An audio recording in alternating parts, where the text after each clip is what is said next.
South Africa has proposed the G20 Cost of Capital Commission during the term of its presidency. The aim is to review the impact of cost of capital for developing economies.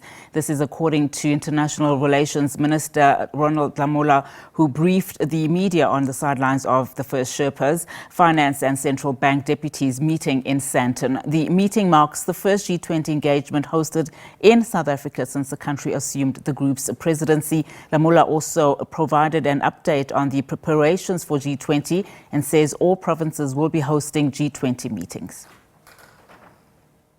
South Africa will use its G20 presidency to secure urgent progress on shared goals through several priority actions. These include strengthening disaster resilience and response, ensuring debt sustainability for low-income countries, mobilizing finance for a just energy transition, harnessing critical minerals for inclusive growth and development.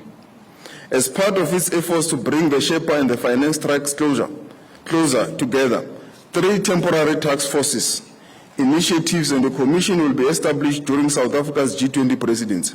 Priority 1, inclusive economic growth, industrialization, employment, reduced inequality. Priority 2, food security. Priority 3, artificial intelligence, data governance, innovation for sustainable development.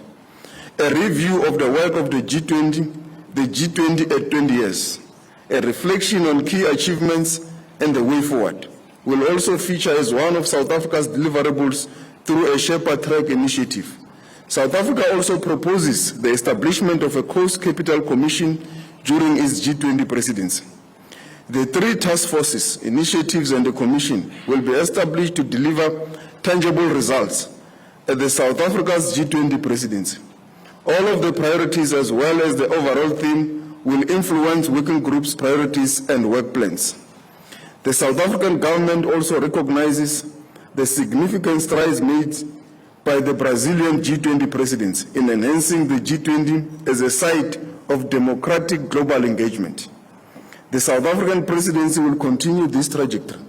A comprehensive dialogue with civil society and other state and non-state institutions will be conducted through the existing engagement groups. Following the approach of the Brazilian presidency, a G20 social forum will be convened, which will precede the Leaders Summit in November 2025, to bring together representatives of the existing engagement groups and other segments of civil society that may offer meaningful contribution to the G20.